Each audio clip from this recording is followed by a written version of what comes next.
Hi guys, so today I'm finally sitting down and talking about gastritis on YouTube. I've been talking about it on TikTok for a while, but I wanted to do a long form video to answer some of the questions that are kind of like the overarching question. I do as much as I can on TikTok, but it's kind of limited. It's more shorter form, so I just wanted to get on here and talk about my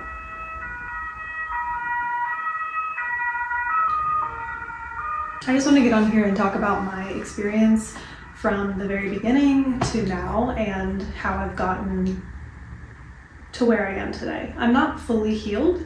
I still have flare-ups every now and then. There's still some foods and drinks I avoid, but for the most part, I've managed to get to a place where I can have a 90% normal life again, and I'm not constantly worried about going out to eat. What am I going to order? Am I still going to have a social life? All of these anxieties that were very prevalent at the beginning of my gastritis have now kind of faded away. So again, I'm not healed, but this is how I got to a normal place again. Back to the beginning, I was diagnosed with gastritis in the fall of 2023, but it wasn't really an official diagnosis. It was just me telling a doctor of my symptoms, and she told me, yeah, that sounds like gastritis. Now, at this point, I was living in Italy for 9 months. Because of that shift, I kind of attributed my gastritis to living in Italy. And I think that was part of what maybe brought it on. I was eating a lot differently. I was drinking a lot more wine, but I still drank a lot in the US, so I don't know if I can directly attribute it to the alcohol here. I was eating very differently though. Like before I moved to Italy, I ate very plain all the time. Like I was very much so like a white bread, peanut butter, toast type of person. And when I came to Italy, I started eating a lot healthier. I started eating a lot more variety. But I was eating a lot of like tomato sauces, garlic, onions, a lot more whole foods, which are technically better for you, but they are harder on your digestive system, especially if you're not used to eating like that. So that's something that I kind of thought, yeah, my diet shifted a lot when I moved here.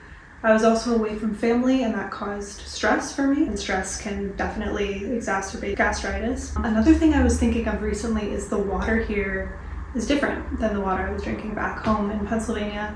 And I switched to bottled water, and that eased my symptoms a little bit. So I think there is something to that, although I think it was a variety of factors that caused my gastritis. I noticed symptoms would come the morning after I drank alcohol, and I was drinking a lot of alcohol when I started noticing symptoms, so that was the first thing to go.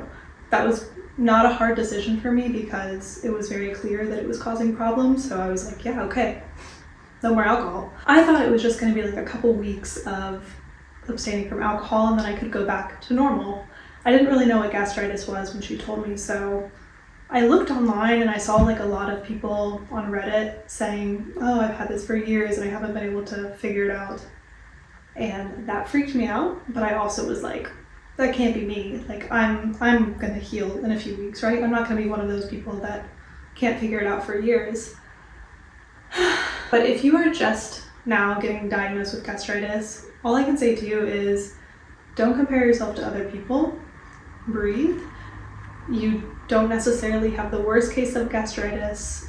It's going to be difficult, but it's not going to be impossible to heal. So just be positive if you have recently been diagnosed. Once I kind of accepted the fact and I went past like the denial phase of the fact that I have gastritis and that it's a chronic, not an acute type of gastritis, then I was like, okay, I need to like evaluate my life. I need to do a life audit and look at all the things that are causing me stress and not leading me to, live the healthiest, best life I can. I basically spent the next 6 months really getting good at my routine. So I went from kind of being a night owl, staying up very late, eating pretty late, drinking almost every single day. I would have a glass of red wine almost every night, and living this high stress lifestyle where I would always feel like I was rushing.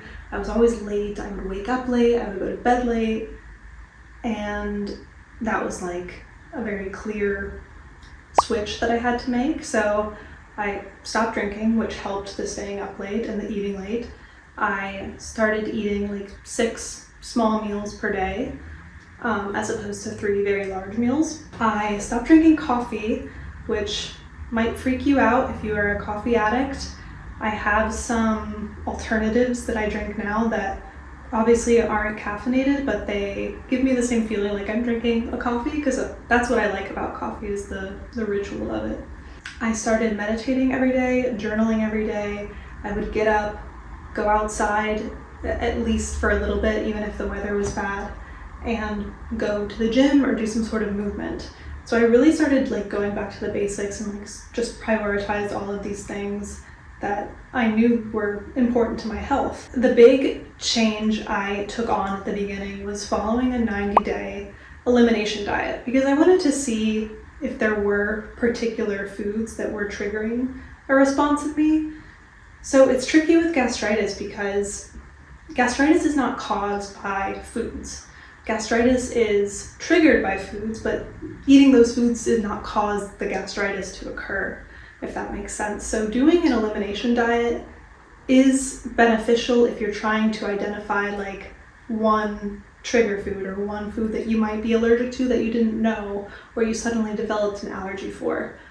Although I found it useful to do an elimination diet just to kind of recalibrate and to get in a place where I can eat enough calories so I'm not losing a drastic amount of weight, but I'm also not eating anything that will cause a flare-up and cause me to have symptoms. So I did a really strict diet of no dairy, no gluten, none of the obvious stuff, chocolate, fatty fried foods, spicy foods, caffeine, alcohol, just whole foods, cooked really well, cooked properly. I wasn't using black pepper in the spices. It was a very specific diet, which I can go into more detail in a future video. And I had no flare-ups for 90 days, and I felt like I had healed it.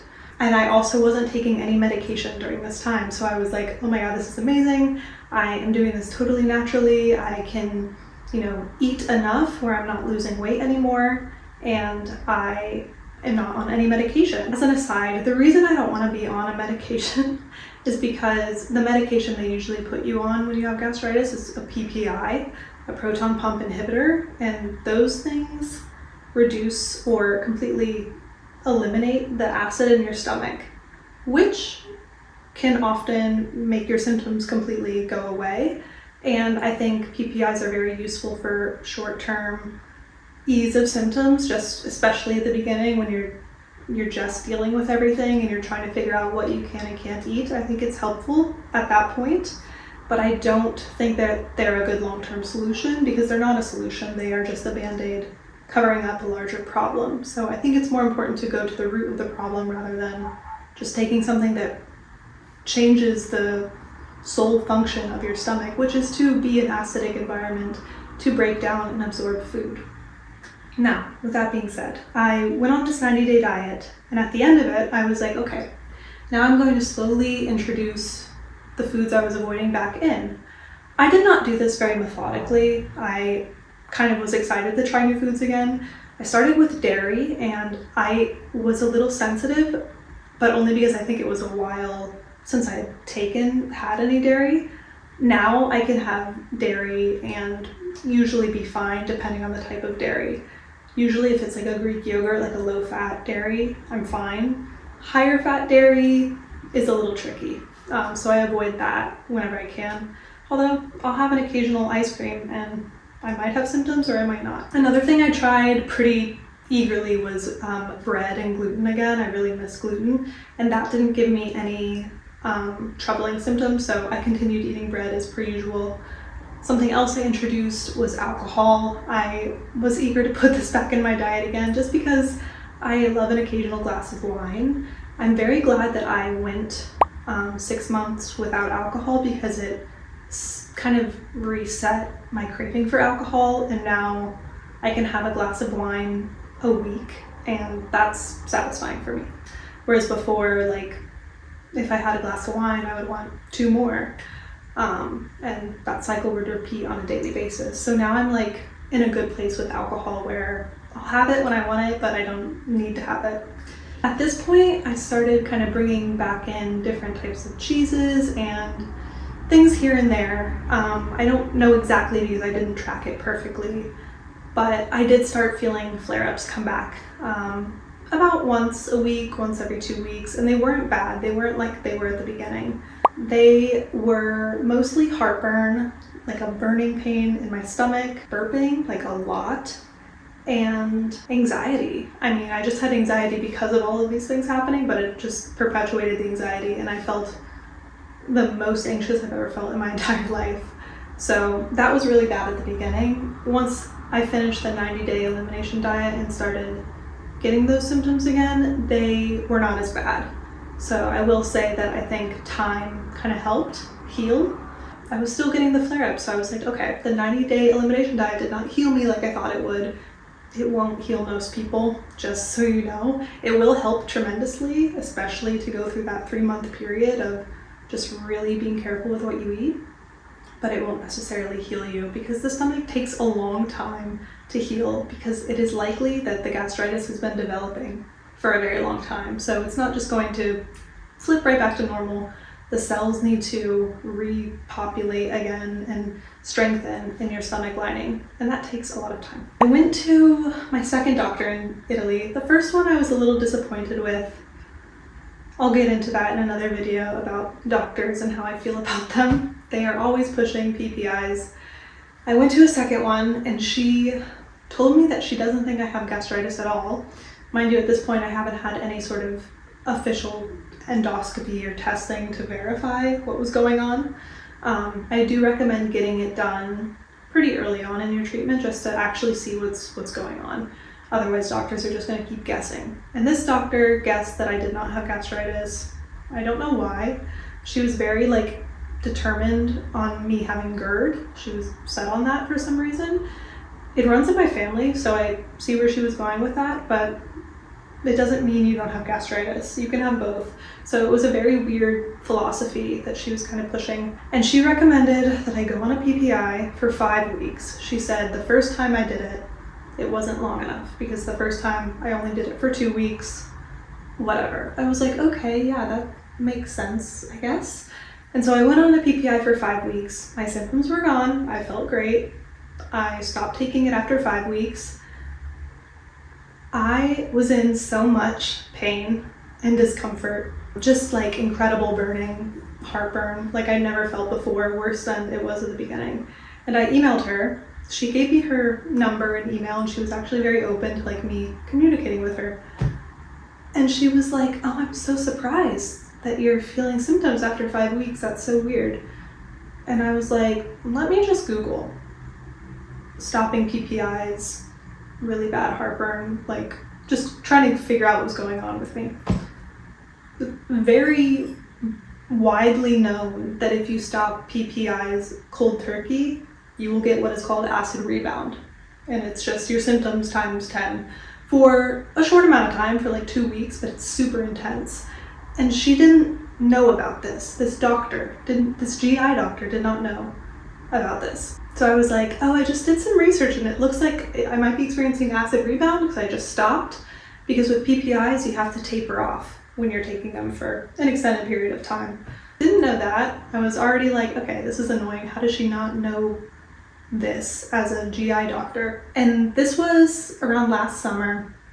I was having a wedding / engagement party in Turkey, and I just wanted to be able to eat whatever I wanted and feel good and not worry about my symptoms for that 2-week period where I was in Turkey. So I got back on PPIs again. This was the 3rd round of PPIs. Again, I felt good during it. I was glad I did that because I could, enjoy things and not worry about my symptoms.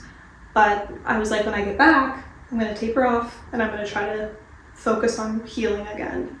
I'm not going to drink as much alcohol. I'm just really going to try to get this done because I'm tired of this. I come back from Turkey. I'm on 40 milligrams of pantoprazole per day. And then I start tapering off. So I'll do 30 milligrams for a couple of weeks. If I feel good, I'll move down to 20.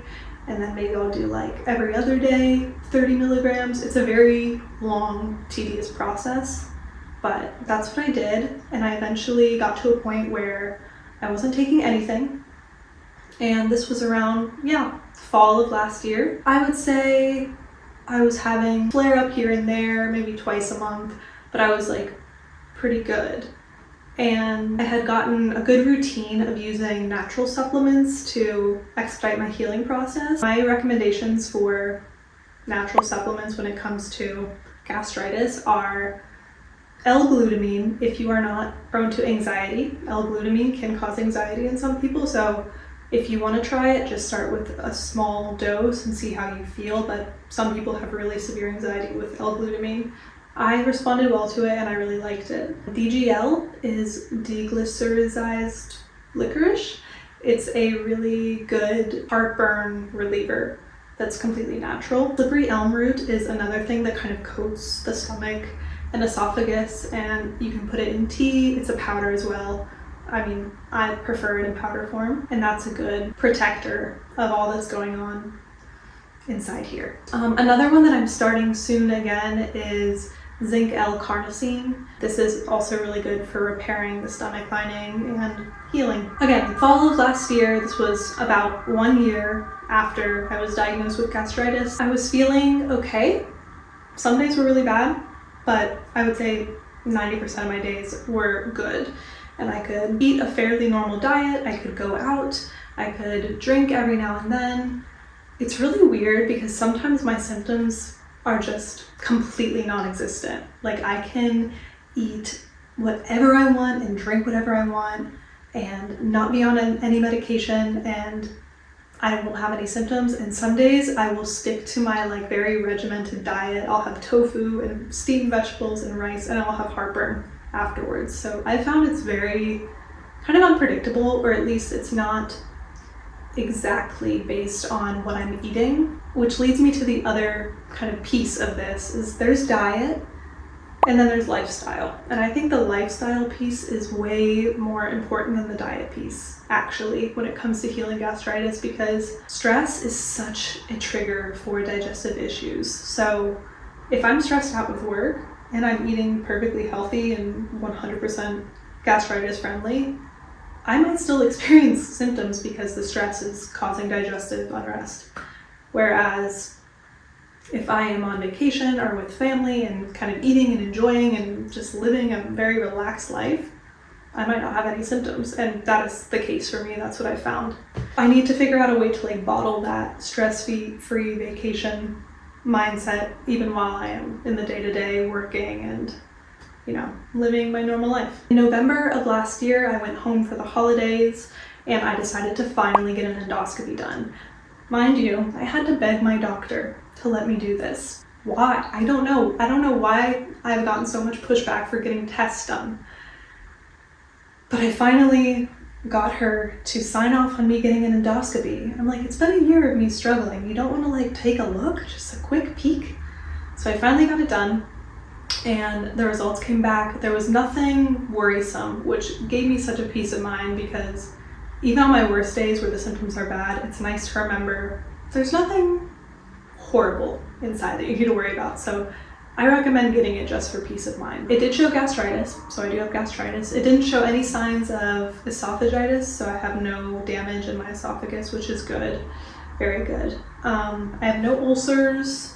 They did find 2 polyps in my esophagus that they removed and did a test on. So it said H. pylori negative, no ulcers. What else do they test for? All they found was some mild inflammation of my stomach, which is good news and kind of bad news. There's not a clear direct fix for stomach inflammation. Something else I did earlier this year was go see a naturopath, and that made me feel just more heard than going to a normal doctor where they just want to push medication on you. So I do highly recommend working with either a nutrition coach and a naturopath instead of going the traditional Western medicine way. I think there's a lot to say about looking at things holistically when it comes to your digestive health and just considering things from a new perspective. She actually told me that she's seen a lot of people with gastritis who also tend to have some sort of metal dental implant, including retainers and stuff, which is so bizarre to me. But I was at the point where I was like, I don't know the answers to everything. Doctors don't know the answers to anything.